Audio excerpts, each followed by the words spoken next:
Moussa Thior va donc nous éclairer sur ces dialogues initiés par le chef de l'État Macky Sall. Coin Éco nous plonge dans l'ambiance morose de cette fête de cette fin d'année 2020. La crise sanitaire mondiale semble avoir brisé les élans de fête. La vente d'objets de décoration et de jouets bat de l'aile.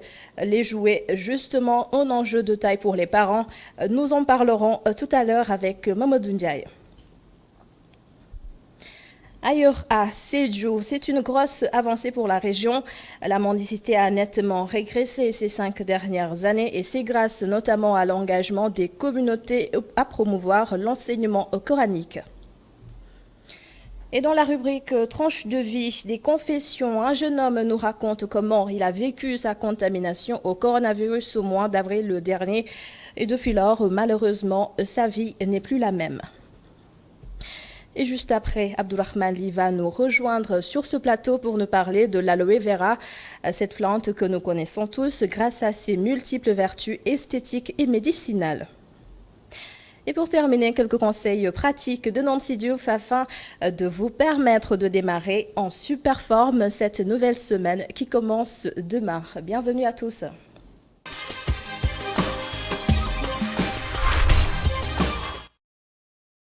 Alors, comme vous le savez, les discussions entre Macky Sall et Idrissa Seck ont duré 15 mois au moins. Des concertations que personne n'a vu venir, des concertations secrètes de la République qui ont conduit à la nomination du président du parti Réumi à la tête du CSE, le Conseil économique, social et environnemental.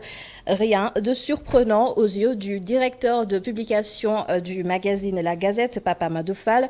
Le journaliste estime que ces démarches sont purement politique, les rencontres secrètes de la République, un dossier réalisé par Abdourahmane Ly. Du réalisme selon le chef de l'État Macky Sall. Et rien de choquant pour le directeur de publication du magazine La Gazette de voir une alliance entre le président de la République et certains désormais ex-membres de l'opposition. Et ce, même si les concertations se sont faites en cachette et pendant 15 mois. 15 mois, nous sommes au lendemain de la présidentielle de 2019. Normalité, il faut bien le dire, nous sommes dans la normalité parce que le Sénégal a su grandir et bien grandir d'une certaine manière parce que ses principaux dirigeants ont su souvent se regarder les yeux dans les yeux à l'abri des regards de manière générale pour se dire certaines vérités, sortir et dire « Ok, nous nous donnons la main pour pouvoir accompagner nos citoyens ». Aller vers le sens du développement nous impose cela. Ce qui s'est passé donc particulièrement entre Macky Sall, Idrissa Seck, les Omar Sy et autres, il n'y a rien de choquant, il n'y a rien de gênant dès lors qu'ils peuvent se comprendre. Tout ce qui se fait pour moi et sans moi est fait contre moi, semble dire Abdoulaye Mbow. Une alliance pour le peuple qui a commencé par des concertations en cachette.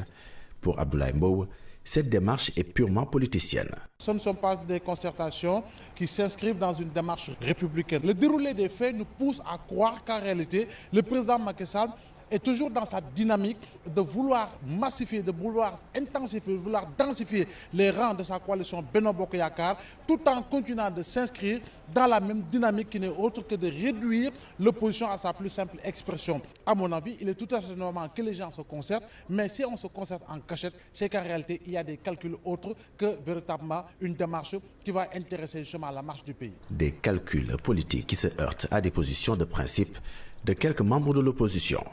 Des positions compréhensibles selon Pape Amadou Fall. Il y a de ceux qui se radicalisent, qui n'accepteront jamais la main tendue. Et quand je dis jamais, c'est entre guillemets, parce que dans le champ politique, il ne faut jamais dire jamais. Mais qui donc, pour des positions de principe, vous disent « Ah, moi je ne négocierai jamais avec le pouvoir, je n'accepterai jamais la main tendue du pouvoir ». Nous avons déjà vu ça, et nous avons déjà entendu ça, et nous avons vu également les résultats de ces postures-là, souvent. Pour Abdoulaye, Khalifa Sall a intérêt à se concerter avec le président de la République pour recouvrer ses droits civiques et politiques, même si c'est en cachette. Vous savez, Khalifa Sall, il est dans la même situation que Karim Wade parce qu'il y a une épée de Damoclès qui pèse sur sa tête. Aujourd'hui, il ne peut être candidat à une élection présidentielle parce qu'il a perdu ses droits civils et politiques. Maintenant, il faudra qu'il mène le combat avec intelligence pour aller dans le sens de retrouver justement ses droits civils et politiques, aller dans le sens de pouvoir bénéficier justement de cette fameuse loi d'amnistie concernant justement des crimes économiques. Et ces crimes économiques, par ricochet, ne concerneront pas directement Khalifa Sall et Karim Wade. On va peut-être y mettre d'autres crimes économiques, en tout cas qui se sont passés sous le maintien du président Macky Sall. Donc ça peut être justement un point gagnant pour Khalifa Sall qui pourra véritablement se sentir libre. Une opposition qui devra adopter cette démarche du pouvoir pour éviter d'être réduite à néant, selon nos interlocuteurs, ce qui permettra le renforcement de la démocratie. Ce qui est sûr est que Macky Sall continue les concertations pour massifier la majorité. Merci Abdourahmane pour ce reportage. Et notre invité ce soir, Mamadou Thior, bonsoir. Bonsoir Madame. Alors vous êtes journaliste et analyste politique en même temps. Les rencontres secrètes de la République, on le sait, les négociations entre Macky Sall et Idrissa Seck ont duré plusieurs mois dans une absolue discrétion. Et on se souvient, le résultat a sonné comme un coup de théâtre. C'était quand même pas évident. Oui, c'est un coup de tonnerre, hein, parce que les gens ne s'attendaient pas à ce dénouement-là entre Idrissa Seck et Macky Sall, parce qu'on se rappelle très bien, au sortir de l'élection présidentielle, le jour de la proclamation des résultats, les 4 candidats malheureux s'étaient retrouvés chez Idrissa Seck et avaient décidé même de ne pas contester, de ne pas faire de recours. Donc c'était une façon un peu de récuser un peu ces résultats-là. Donc si le candidat arrivait deuxième, presque moins de quoi, au bout d'un peu plus d'1 an, rejoint le président qui a été réélu. 15 mois de discussion 15 quand mois même. de discussion dans le secret le plus total. Oui. Il faut avouer que bon, oui, ils ont, pour un coup de maître, le président Macky Sall et Idrissa Seck ont réussi là quand même quelque chose qui est très rare, parce que même nous de la presse, on n'a rien senti. Rien vu venir. Même si, bon, ça est là quand même, il faut reconnaître, je ne sais pas s'ils étaient dans le secret des yeux, il y a eu des hommes politiques comme Barthélémy Diaz qui disaient que oui, qu'il y a des gens qui sont en train de faire du deal sur le dos des Sénégalais. Donc finalement, on voit ce qu'il en est advenu. Oui, les rumeurs ont quand même couru et vendredi dernier, Macky Sall, il a salué le courage politique de Idrissa Seck, disant que ce n'était pas évident du tout de l'avoir à côté de lui.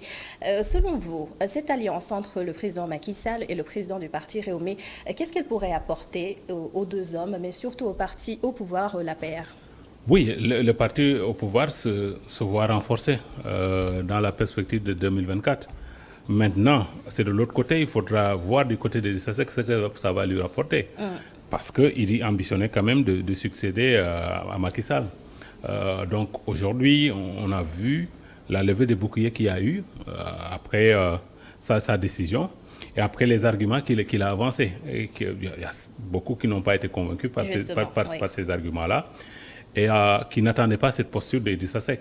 Parce que c'est un présidentiel qui a fait 20%, ce qui n'est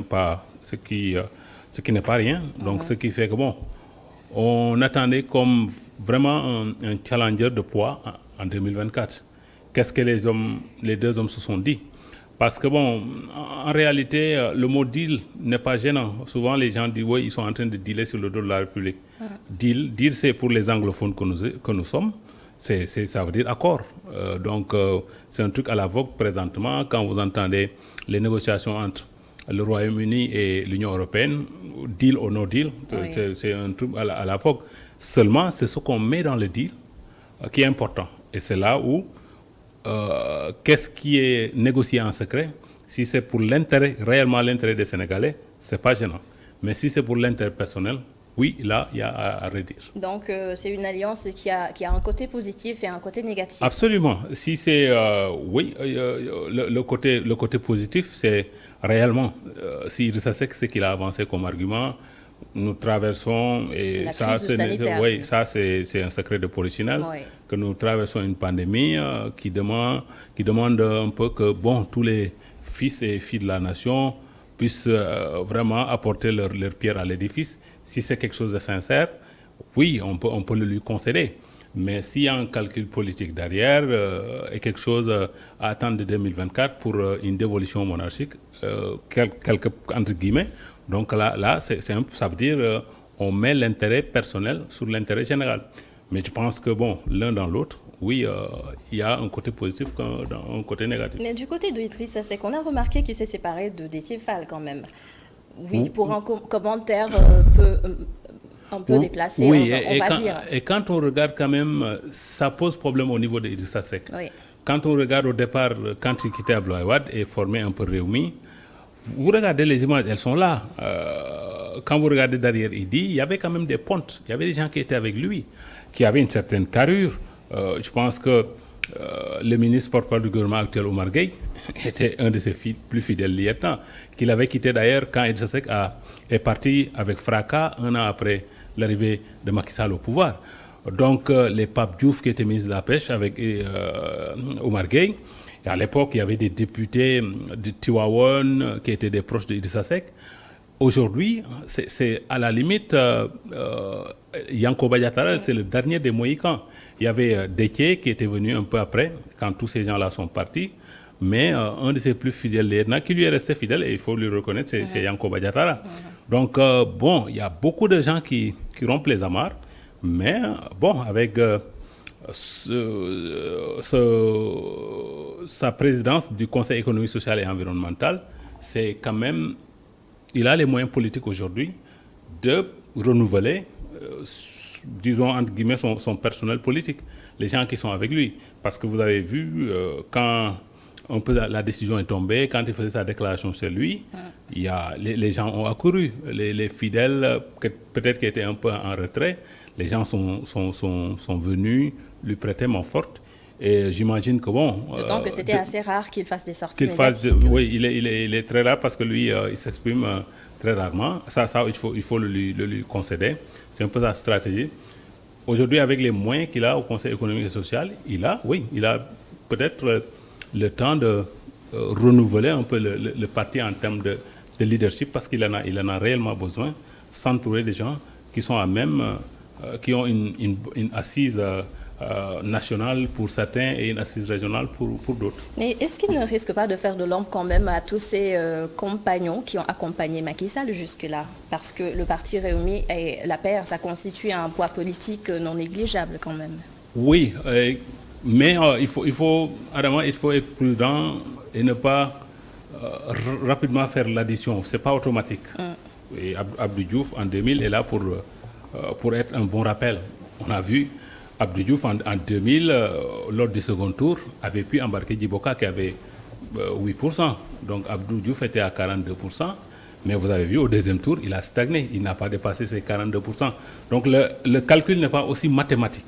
Non, il faut être très prudent parce que, vous savez, les gens qui font et défendent le président de la République, c'est des gens qui n'appartiennent à aucun parti. Donc il faut être très, très prudent en termes de pourcentage. On verra, parce que le grand baromètre, c'est là où c'est intéressant, c'est de savoir ce que les élections locales, municipales, je peux dire, et départementales vont donner. Parce que bon, on l'a vécu en 2009, quand les peuples des assises, c'est les Moustapha Niasse, le regretté Ousmane Tanor Dieng, ont boycotté les élections de 2007, législatives, parce qu'au sortir de 2007, les présidentielles, on se rappelle aussi, l'élection était contestée. On a dit qu'Abdoulaye Wade a été réélu par des guides. Donc on l'a un peu vécu en 2019. Les gens ont contesté les résultats. Mais bon, en 2009 quand même, Macky Sall était sorti du PDS quand il a eu les problèmes avec Wade. Et quand on a vu les résultats, les grandes villes qui sont tombées dans l'escarcelle de l'opposition, c'était un signe avant-coureur. Donc on attend de voir ce qu'il en sera. On ne sait pas encore. On parle de peut-être avant fin 2021, vers fin 2021 pour ces élections municipales et départementales. Ça va être un grand baromètre, un baromètre de poids pour voir en direction de 2024 ce que vaut l'opposition et ce que vaut la mouvance présidentielle. L'opposition, justement, le dialogue, c'est un mot que Macky Sall emploie beaucoup dernièrement et il a même dit que d'autres discussions sont actuellement en cours avec qui on ne sait pas pour le moment. Quelle analyse en faites-vous? Oui, je pense que c'est bien de massifier la mouvance présidentielle. Mais je dirais que le président Macky Sall doit être très prudent à renforcer son opposition. Dans une démocratie, il y a une mouvance présidentielle, il y a une opposition. Et je pense que le cas du Mali est là pour nous instruire. Quand Amadou Toumani Touré est arrivé en 2002 au pouvoir, il n'avait aucun parti politique. Il a appelé tout le monde à venir travailler avec lui. Qu'est-ce qui s'est passé? Il n'y avait plus d'opposition. On a vu les résultats au bout de 10 ans, quand il partait, presque, il n'avait plus envie. On sait ce qui s'est passé au Mali. Je ne dis pas que les contextes sont trucs, mais je dis qu'il faut faire en sorte de renforcer son opposition, faire en sorte que l'opposition existe. Et ce qu'on parle, le statut de l'opposition, tout ça, ça participe à l'existence de l'opposition. Oui. Mais faire en sorte qu'une opposition n'existe pas, ça c'est dangereux pour une démocratie. Oui, on pourrait peut-être penser que Macky Sall est en train d'adoucir, on va dire, ses opposants. Et est-ce que cette stratégie ne risque pas, vous l'avez souligné tout à l'heure, d'affaiblir l'opposition ou la réduire à sa plus simple expression, comme il aime à le dire? Ça lui a réussi jusque-là, parce qu'il a toujours une longueur d'avance sur son opposition. Et je pense que c'est là où l'opposition manque de stratégie. À chaque fois, Macky Sall a une longueur d'avance. Donc, je peux dire qu'il est toujours en avance sur un peu les stratégies donc, mises en place par l'opposition. Donc, il y a lieu chez les opposants, du moins pour ce qu'il en reste, de peut-être revoir leur stratégie. Parce qu'à chaque fois qu'ils mettent en place un truc, ils se rendent compte que le président Macky Sall a pris les devants. Donc ça c'est un problème. Donc il y a la stratégie à revoir. Et je pense que quand on voit une alliance qui se noue entre Sonko et Khalifa Sall, et on nous annonce même d'autres comme les Abdoul Mbaye et les Thierno Alassane Sall. Donc je pense que ça aussi, du côté de l'opposition, c'est quelque chose qui peut être une opposition de taille face à cette grande mouvance présidentielle qui se dessine. Pour Khalifa Sall, pour son cas précis, quelle devrait être sa position, lui? Mais Khalifa, sa position pour l'instant est claire, parce qu'on a entendu par exemple notre ancien confrère Souleymane Diop qui avait parlé d'une rencontre secrète entre Khalifa et Macky Sall, que des proches de Khalifa ont vigoureusement dénoncé. Donc on dit que cette rencontre n'a jamais eu lieu. Donc Khalifa montre qu'il est dans l'opposition et qu'il reste dans l'opposition. La preuve, sa récente rencontre avec Ousmane Sonko, c'était une façon de dire, moi, à la limite, je suis dans l'opposition même radicale au président Macky Sall. Donc sa position est très claire pour l'instant. Pour le moment. Pour l'instant, parce que la République a toujours ses secrets. Oui. Donc est-ce que le président Macky Sall va réussir à l'embarquer, parce qu'on a vu qu'il a réussi avec Idrissa Seck? Oui. On ne sait jamais. En tout cas, merci beaucoup, Mamadou Thior. Merci. Je vous rappelle que vous êtes journaliste et analyste politique, et la suite de la Totale.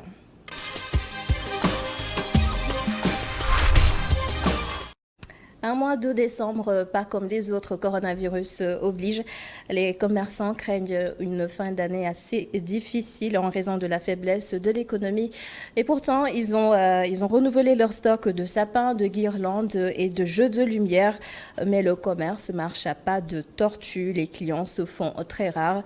Nos reporters Mamadou Gueye-Kassé et Séléman Diallo se sont rendus aux allées du Centenaire. Reportage. Aux allées du Centenaire, la morosité de ce mois de décembre si particulier saute aux yeux. Les trottoirs sont moins remplis que d'habitude d'objets de décoration de Noël. Ce vendeur a passé la journée à se tourner les pouces.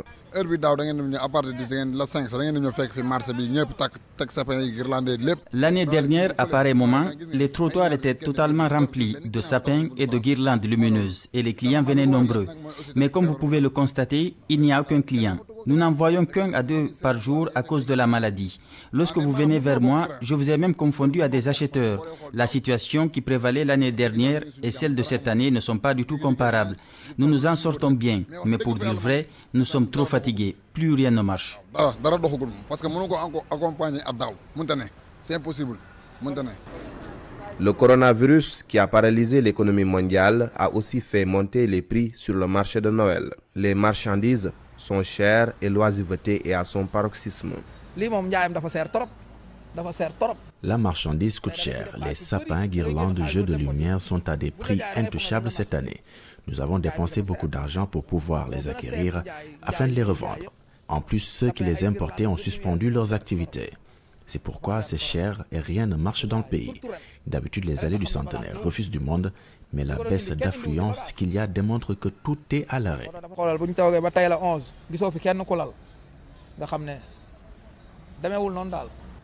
Face au spectre du couvre-feu qui reprend de plus en plus forme avec la montée quotidienne des cas positifs, ces marchands ambulants retiennent leur souffle. Réinstaurer le couvre-feu cette période n'arrange aucun Sénégalais, personne. Donc nous devons être conscients de cela et nous confirmons au respect des mesures barrières. C'est la seule solution. Si un client vient et ne met pas son masque, je lui dis de le mettre. Tout à l'heure, il y a même un qui s'est fâché parce qu'il n'a pas apprécié le fait que je lui ai dit de porter son masque. Énervé, il est finalement parti. 2, c'est le nombre de clients que Bassirou Gueye a vu de la journée. Il est perturbé par les tracasseries de la mairie. Empêcher les jeunes comme nous de mener tranquillement leurs activités, c'est l'une des raisons qui pousse beaucoup d'entre nous à braver la mer pour tenter leur chance à l'étranger, et c'est dommage. Vous vous installez quelque part pour vendre vos produits et on vous déguerpit. En plus, il n'y a pas de travail dans le pays. La saison des pluies est derrière nous pour que l'on retourne dans les champs. Il n'y a que ça comme commerce que nous pouvons faire pour nous en sortir. Nous sollicitons vraiment de l'aide. Les rares clients qui viennent n'achètent pas. Ils vous demandent le prix d'un produit et vous disent que c'est cher, alors que c'est ça le prix normal. Car peu importe la cherté de la marchandise, nous l'achetons car nous n'avons pas le choix. Ces marchands demandent à l'autorité de veiller davantage à l'application des mesures barrières, mais l'invitent à ne surtout pas les corser, comme réinstaurer les mesures exceptionnelles que sont le couvre-feu et l'état d'urgence. Alors, nous sommes en décembre, le dernier mois de l'année, même si le coronavirus a pris de l'envol. L'esprit a repris de l'envol, oui. L'esprit de fête de fin d'année veut quand même s'imposer. Et Noël arrive avec son lot de cadeaux, de joie, de partage en famille et de souhaits. Les parents affûtent les portefeuilles pour faire plaisir aux enfants. Les jouets, voilà l'enjeu que Mamadou Ndiaye va tenter de décortiquer ce soir. Bonsoir Mamadou Ndiaye. Bonsoir Adama, avec plaisir bien sûr. Oui, alors vu le contexte actuel, peut-on s'attendre à une ruée des clients? Malheureusement non, parce qu'à ce stade de l'année, comparé à l'année dernière, il y avait un peu d'emballement, il y avait un peu d'engouement et on le sentait même à travers justement les rues de Dakar qui étaient un peu parées, un peu ornées et puis qui commençaient à s'illuminer. Mais quand on regarde la ville aujourd'hui, la morosité est encore là. Une décoration sobre. Très très très sobre et peut-être même ça ne reflète pas un peu peut-être les espérances, surtout de ceux à qui sont destinés justement les jouets et peut-être aussi l'emballement de la fête. Je veux dire les enfants, oui, qui ne seront pas probablement de la fête, comme l'a dit Mamadou dans son élément. Et on sait que le coronavirus a quand même affecté les portefeuilles des parents. Alors comment faire pour faire plaisir aux enfants, malgré tout? Je pense que d'une famille à une autre, on va trouver des stratagèmes quand les poches sont un peu vides ou bien que les portefeuilles sont un peu dans une délicatesse financière.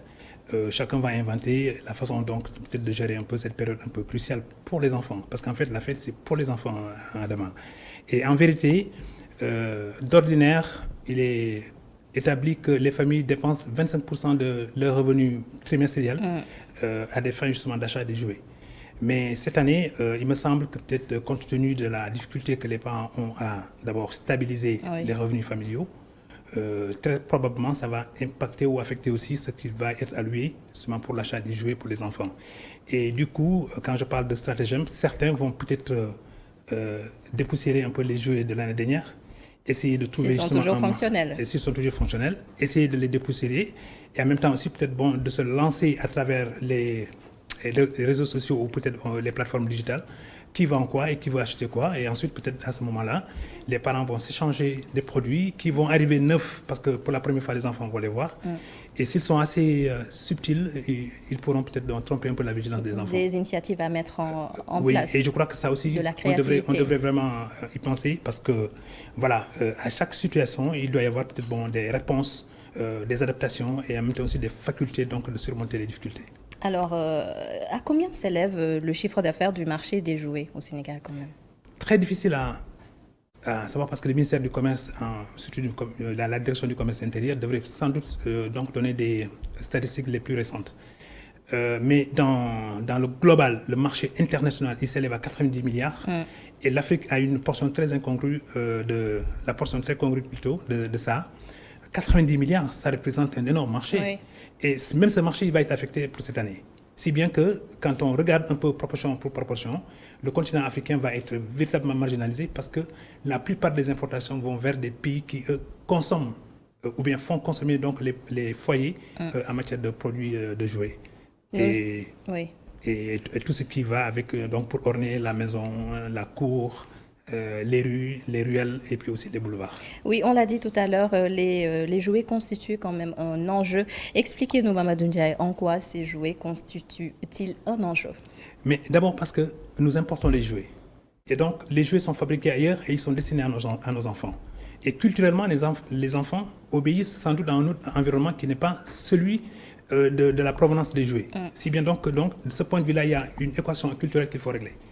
Mais pour la régler, il faut que de l'intérieur, on commence à songer donc à mettre à la disposition des enfants des jouets qui sont de leur environnement, auxquels ils peuvent ressembler, ou bien qui peuvent les réveiller un peu peut-être leur surmoi ou leur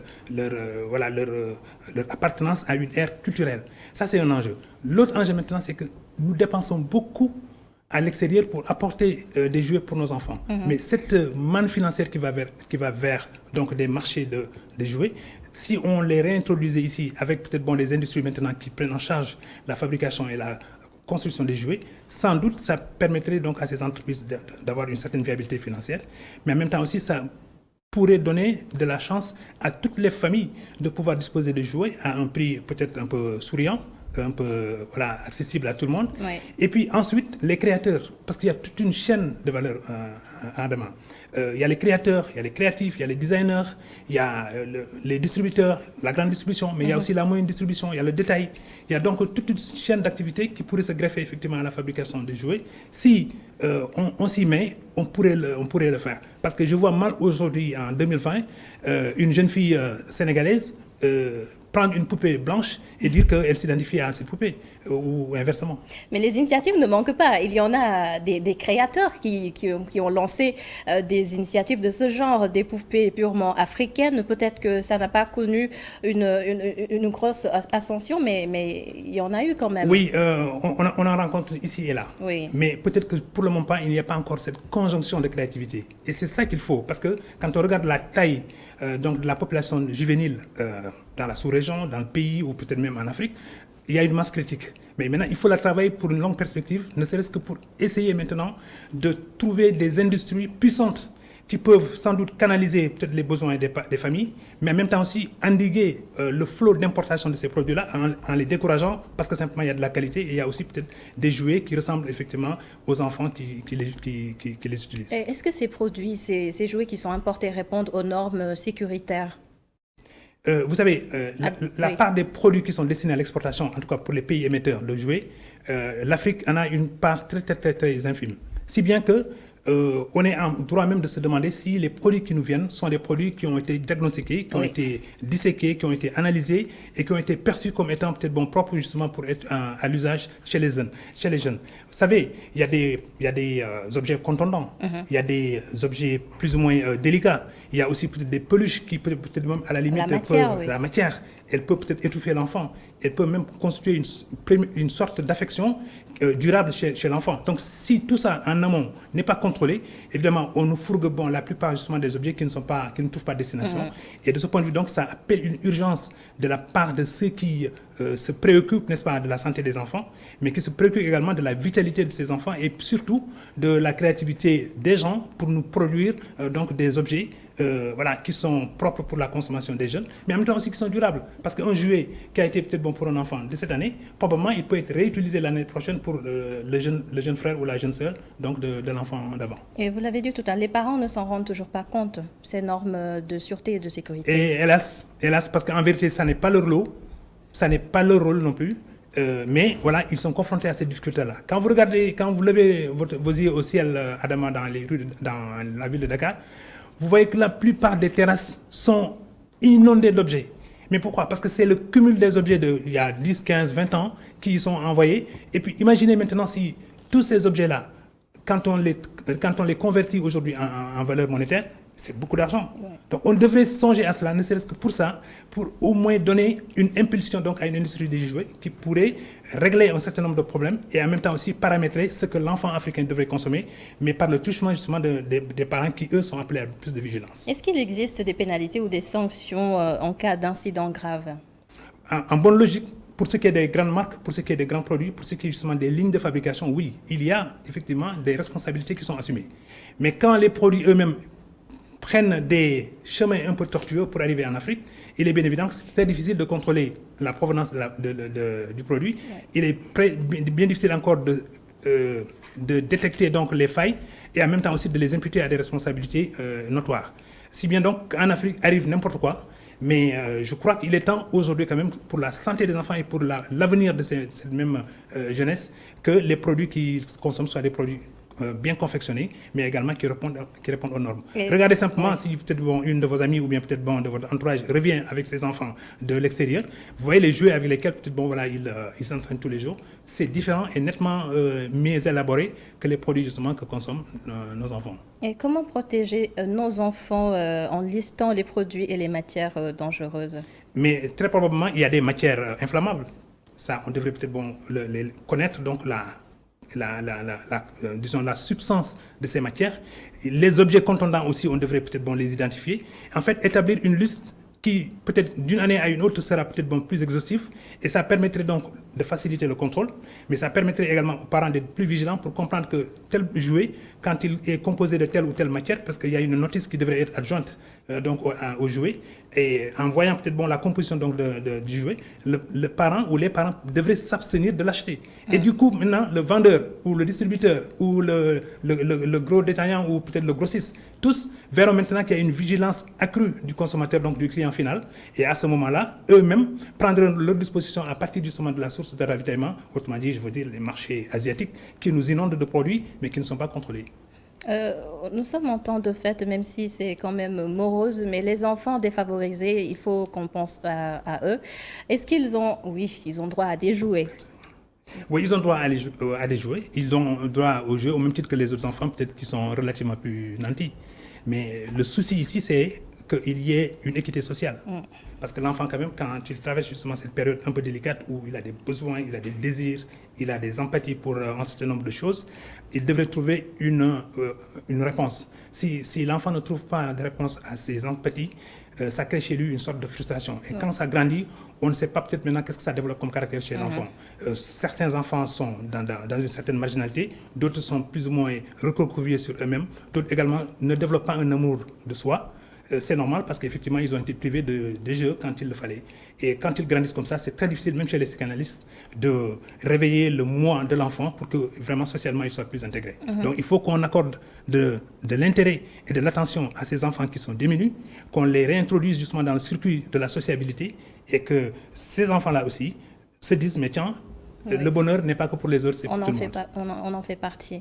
On en fait partie et puis nous avons été jeunes. Moi, je suis issu du monde rural. Il n'y avait pas donc de jouets au 31 décembre. Je ne connaissais même pas ce que c'est que le 31 décembre, parce que ce n'était pas dans mon environnement culturel. Mais chemin faisant, on a compris que peut-être en nous adaptant peut-être aux évolutions de la ville, il faut peut-être que de temps en temps aussi, on subisse la pression des enfants, parce qu'eux sont en rupture avec peut-être leur milieu d'origine. Et du coup, maintenant, c'est une nouvelle civilisation qui s'ouvre. Mais réintroduisons encore les objets africains. Faisons la part belle à la créativité africaine, faisons la part belle à tous ceux qui participent donc à l'éclosion donc des talents africains pour que demain aussi les enfants africains puissent eux-mêmes être fiers donc des produits africains. Des jouets pour tous, Mamadou Ndiaye. Pour terminer, on va rebondir sur le reportage qui a été réalisé par Mme Abdougaye Kassé sur les allées du centenaire. Cette économie de circonstances, est-ce qu'elle est viable puisqu'elle ne prospère qu'en temps de fête? Alors, c'est tout le paradoxe justement de l'économie des jouets. C'est une période, et cette période, elle est repérée par tout le monde depuis le mois de janvier. Jusqu'au 31 décembre prochain, tout le monde a les yeux rivés ou focalisés justement sur ça. Ça veut dire maintenant qu'il faut que les investisseurs, les industriels et peut-être la grande distribution songent maintenant à avoir une permanence de veille sur peut-être les produits, sur les jouets, parce qu'après tout, il n'y a pas que la fête donc, de Noël, quand bien même elle est là. Donc là, comme on dit, le punto finale. Mais les enfants célèbrent les anniversaires. Bon, et puis ils s'offrent de petits cadeaux. Il y a beaucoup d'autres moments de réjouissance dans l'année qui pourraient permettre donc aux enfants de s'offrir des cadeaux africains, de donner une typologie africaine aux produits qu'ils échangent entre eux. Et en fait, ça introduit maintenant la notion d'une culture d'appropriation justement des valeurs africaines. Et de ce point de vue, je pense qu'on ne se fixera plus pour le mois de décembre simplement pour une opération ponctuelle, mais il y aurait une opération commerciale, une opération industrielle, mais permanente sur les jouets, parce que partout, ils se seraient achalandés justement dans les magasins. Et vous portez le plaidoyer. Merci beaucoup, Mamadou Ndiaye. C'est moi, Adama.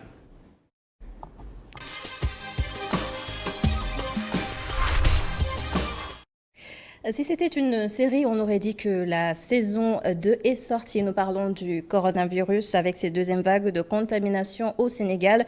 Même si le contexte actuel ne ressemble en rien à la psychose de départ, la rubrique Tranche de vie va aujourd'hui à la rencontre d'un jeune Sénégalais guéri du coronavirus. C'était en avril lorsqu'il a chopé le virus dans son lieu de travail. Seulement, depuis sa guérison, ce jeune homme souffre d'une autre maladie aussi virale que le coronavirus, la stigmatisation. Il a accepté de parler à Omar Khan et Seydina Baye. C'est ici, sur la corniche ouest de Dakar, qu'il nous donne rendez-vous pour nous parler de son histoire avec le coronavirus. Nous l'appellerons Mustapha. C'est un jour du mois d'avril qu'il a attrapé le virus. Se souvient-il? J'étais un cas contact, puisqu'un de mes collègues avait eu à contracter le virus. Voilà, donc c'est comme ça que j'ai eu à faire le test et heureusement, on m'a sorti que j'étais positif. Oui, je l'ai vécu positivement. Donc en quelque sorte, même c'est pour cela que beaucoup de personnes disaient que je ne l'avais pas. Puisque je me disais que de toute façon c'est une maladie, on a vu pire, le paludisme est pire, etc. Donc on l'a vécu et on s'en est sorti. Donc j'avais pas peur du tout. Donc je me disais que j'allais juste aller me soigner et revenir chez moi. Ce que je ne voulais pas, c'est contaminer les autres, tout simplement. Ne pas contaminer les autres, un pari que Mustapha a bien réussi. Ce qu'il n'a pas plutôt réussi à faire, c'est empêcher la stigmatisation dont il est toujours victime. Des critiques qui lui font très mal parfois. C'est vrai qu'il y a eu donc, plusieurs personnes qui me taquinent avec et qui continuent toujours à le faire, qui jouent avec ça, alors qu'en réalité, ce n'est pas une plaisanterie. Certains disent que vous avez été payé, voilà, donc d'autres, ils vous disent que soit vous ne l'avez pas eu, donc c'était juste quelque chose de politique, etc. Voilà, c'est ça. D'autres, ils changent votre nom, ils vous appellent par exemple Corona, etc. Ces genres de trucs. Ils savent très bien que ça me fait mal, puisqu'à chaque fois, en fait, qu'ils le font, moi je réagis. Donc je leur montre, en fait, en quelque sorte, je sors une colère que moi-même je ne voulais pas. Une stigmatisation que le centre de traitement où il a été admis a presque réussi à dissiper. C'est à l'hôpital d'Al Jam qu'il a été soigné et traité comme un roi, nous dit-il. Alhamdoulilah, à l'hôpital, je pense que c'était très bien. On a été très bien accueillis, très bien donc nourris, soignés. Il n'y a vraiment pas quoi à dire. Donc, puisque aussi nous, on n'avait pas donc, des symptômes assez douloureux, peut-être d'autres qui en avaient, eux, je voyais qu'on leur portait assistance. Et moi-même, parfois, quand je voyais quelqu'un qui voulait parler au médecin, j'allais prendre le téléphone, on nous avait laissé un téléphone, j'allais le prendre, venir, lui donner, on allait appeler le médecin de garde, il venait pour répondre aux besoins. Même pour ce qu'on mangeait, on pouvait commander. Donc on commande par WhatsApp, etc. On avait un Wi-Fi là-bas. Donc c'est-à-dire qu'ils ont fait de telle sorte à ce que celui qui a le coronavirus, donc comme il a été pointé du doigt, qu'à l'hôpital, ils se sentent vraiment très à l'aise. Aujourd'hui, les cas positifs ne cessent d'augmenter. Mustapha invite les Sénégalais à respecter les gestes barrières pour ne pas sombrer dans une crise économique qui a déjà fini de s'installer. Pour dire en réalité aux Sénégalais, actuellement nous avons une crise économique. Moi personnellement, c'est ce qui m'inquiète le plus. Et cette crise économique va au-delà des difficultés que le coronavirus va nous amener. Vous voyez par exemple ceux qui sont au chômage, ceux qui n'ont plus de travail, le père de famille qui n'a plus de quoi nourrir ses enfants. Ces enfants vont peut-être même arrêter l'école pour aller travailler, ou bien d'autres qui vont se livrer à la délinquance juvénile. Les jeunes filles, seul Dieu sait ce qu'elles vont aller faire, etc. Donc il y a ça en réalité. Donc nous devons tout faire, nous les Sénégalais. Ils ont dit de respecter le port du masque. Respectons-le. Allons au travail, portons le masque. Revenons chez nous et reposons-nous. Voilà. Donc tôt ou tard, le coronavirus va nous quitter. Il y avait des maladies beaucoup plus difficiles. Conseil d'un jeune Sénégalais guéri du coronavirus et qui a perdu son travail de téléconseiller à cause de la pandémie.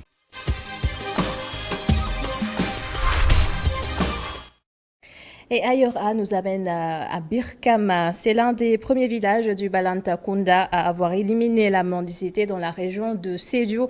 L'enseignement coranique évolue de façon fulgurante. Au même moment, la mendicité a nettement régressé dans la région. Et c'est ce que nous allons voir avec notre correspondant sur place, Seydou Diatta. Dans cette partie sud du pays, notamment dans le département de Goudomp, l'enseignement coranique reste un devoir pour les parents envers les enfants et la mendicité une pratique à bannir. Cette option prise par les communautés locales a pour but de cerner la question de la mendicité de façon définitive et lutter contre la délinquance juvénile à travers la construction des écoles coraniques modernes comme ici à Birkama. L'affiche qu'on a fait à l'école coranique en lui associant la mendicité est triste et nous l'avons condamné. Et heureusement, nous sommes dans un terroir où nous ne connaissons pas la mendicité. Nous voulons que une personne y aille. Et pour ne pas y aller, il faut, parallèlement à l'école formelle française, il faudrait insister sur l'existence des écoles coraniques, qui ont une importance particulière, d'abord dans l'éducation, dans la formation de l'homme, et qui va permettre d'arrêter les dérives. Aujourd'hui, le monde est en crise. On vit une crise des valeurs. Et cette crise des valeurs, c'est parce qu'il y a une panne de l'éducation. Et nous pensons que l'offre de cette structure pourra peut-être révolutionner la manière d'éduquer nos enfants. Au niveau de cette structure, les enfants y apprendront la religion, mais ils y apprendront aussi les valeurs positives de notre République, le Sénégal. Dans beaucoup de localités à travers le département, des daras modernes comme celui-ci sortent de terre grâce au soutien des partenaires en collaboration avec les fils de la localité établis dans la diaspora. On a commencé par le village de Nterembassi, 4 salles de classe, une réfectoire et 4 toilettes. J'ai tendu la main à ces partenaires pour qu'ils m'aident à construire l'école coranique de Birkama. Le projet est réalisé à coût de 16 millions de francs CFA. Cette école, vous la devez à Karamba Sadio, votre fils, qui a su nous expliquer à quel point Birkama avait besoin d'une école. Mais vous la devez surtout à notre frère Montassé ainsi qu'à sa famille, qui ont voulu financer intégralement cette école en hommage à leur père Mohamed Mezenia et leur frère Mohamed Mezini, que Allah leur fasse miséricorde. Je voudrais saluer cette belle initiative des populations de Birkama qui ont pensé à la création d'une école arabe, pour d'une part prendre en compte des enfants qui ne pourront pas être enrôlés dans le cycle normal, mais aussi créer donc des hommes parfaits. Aujourd'hui, nous devons travailler à vraiment généraliser ces institutions pour qu'à côté donc de l'école publique, qu'on puisse avoir des daras modernes qui vont compléter l'éducation de nos enfants. La même politique visant à endiguer le phénomène de la mendicité et l'ignorance dans la région de Sédhiou est également mise en exergue de l'autre côté de la rive nord du fleuve Casamance, précisément dans la commune de Bambali, où dans beaucoup de villages, des bâtiments pour les enseignements coraniques sortent de terre. Allons à présent en immersion dans le milieu des plantes. À l'honneur, l'aloe vera, une plante universelle connue pour ses nombreuses vertus esthétiques et médicinales. Elle a près de 200 nutriments, nous dit Abdulrahmani. Les Égyptiens considéraient cette plante comme un don de Dieu. La raison, ses nombreuses vertus pour l'organisme. L'aloe vera offre beauté, santé et longévité. Cultivée principalement en Méditerranée et en Afrique depuis de nombreux siècles, elle l'est aussi désormais dans le reste du monde et se compose de près de 200 différents nutriments à l'origine de ses bienfaits. Certains utilisent la plante et plus particulièrement le gel d'aloe vera tel quel sur la peau et les cheveux, tandis que d'autres préfèrent le consommer sous la forme de jus pur avec de l'eau ou dans un jus de fruits. C'est la sève transparente des feuilles d'aloe vera qui est extraite via une technique de pressage et utilisée pour produire du jus ou le gel d'aloe vera. Il existe plusieurs espèces d'aloe vera. La plus connue et la plus utilisée, l'aloe vera babadensis, l'aloe vera babadensis Miller, appelée également aloe vera des Barbades. C'est cette dernière qui est utilisée pour produire le fameux jus d'aloe vera, une plante qui est également utilisée à des fins médicinales, thérapeutiques, nutritionnelles ou cosmétiques.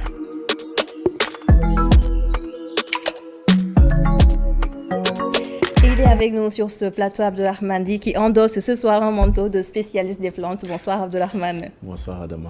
Alors, quels sont les avantages de consommer l'aloe vera et comment l'utiliser d'ailleurs? Alors, Adama, d'abord, permets-moi de souligner qu'au Sénégal, cette plante est très connue par la population, notamment par les femmes, qui utilisent très souvent cette plante-là, pour la simple et unique raison parce que, j'ai envie de dire, elles connaissent en fait les vertus de cette plante-là. Et bien entendu, pour pouvoir bénéficier de ces vertus-là, il faut bien savoir l'utiliser. D'où la pertinence de votre question. Comment l'utiliser? Il y en a qui l'utilisent en fait en jus, en complément alimentaire ou bien en gel pour les cheveux. La plupart du temps, en gel pour les cheveux, pour éviter en tout cas d'acheter les cheveux naturels, pour avoir des cheveux plus naturels que naturels. Je ne sais pas si vous voyez un peu ce que je veux dire. Nos cheveux naturels, effectivement. Donc ça vous permettra d'avoir des cheveux plus naturels que ceux que vous dites naturels la plupart du temps. Des cheveux plus résistants voilà, aussi. effectivement. Et sur la peau, pour avoir une peau plus saine et plus propre la plupart du temps. Et également, ça permet une digestion plus facile avec l'aloe vera, qui est consommée le plus souvent en jus à Damanushkaba.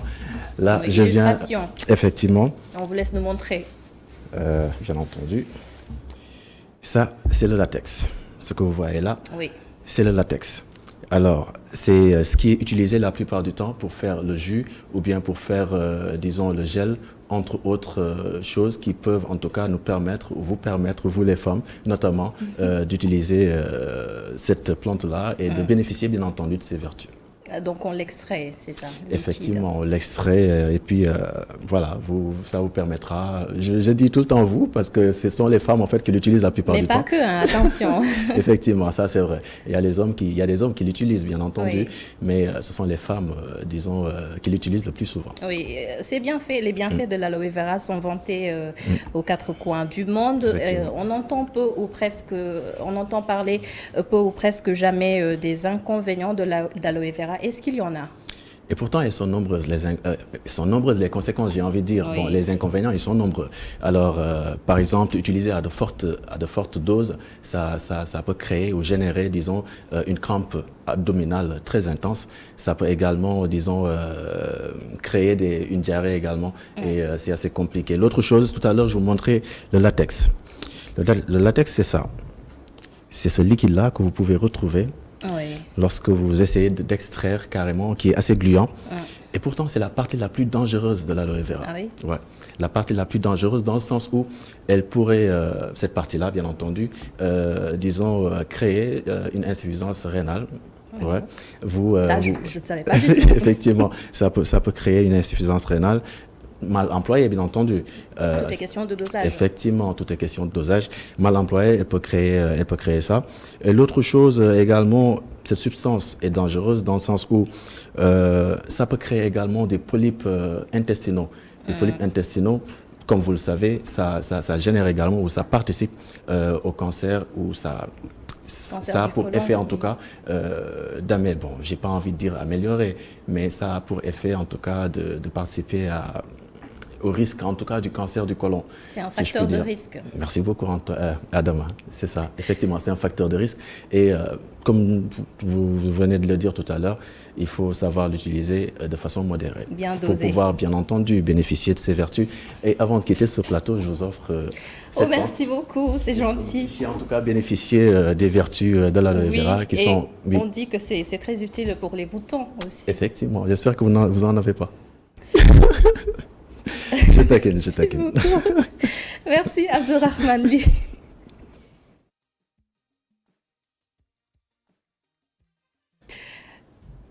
Et oui, un peu d'humour. On est dimanche ce soir et certains commencent déjà à sentir une l'indigestion. Juste pour dire que le lundi n'est pas toujours facile à aborder. C'est parfois pesant, déprimant et surtout chargé. Mais Nancy Diouf a quelques conseils pour nous permettre d'attaquer cette semaine en forme. Bonsoir Nancy. Bonsoir à vous Anouchka et bonsoir aussi à vous chers téléspectateurs. Une nouvelle semaine, on y est dans quelques heures, occasion pour nous de vous donner quelques conseils utiles pour que votre semaine se passe de la meilleure des manières possibles. Ce dimanche, nous avons comme invité Ndaïkhar Diop, qui est une jeune fille de 22 ans, déléguée médicale, mais qui est aussi entrepreneuse. Alors, comment fait-elle pour gérer tout ce travail dans la semaine? Je vous propose de regarder. Alors, c'est vrai que j'ai une semaine très chargée. Mais je fais de mon maximum pour m'organiser. Donc du lundi au samedi, je vais au travail, je fais le tour des pharmacies en animation. Et pour les dimanches, je me consacre à mon business. Donc je prépare des désodorisants pour voitures du Made in Sénégal. Je fais les mélanges moi-même.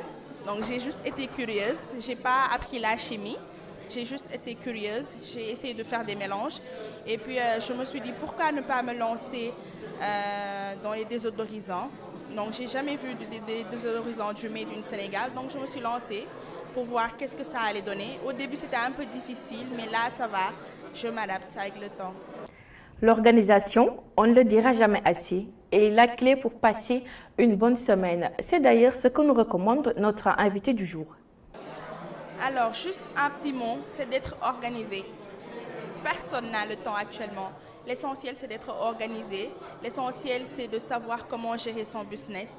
Parce que si vous avez remarqué, toutes les personnes qui partent au bureau, la majeure partie ont leur propre business à côté. Donc, ils sont organisés, ils savent comment s'y prendre. Donc, je me dis qu'ils peuvent se lancer. Alors, Nancy Diouf, comment faire pour garder la forme un lundi ?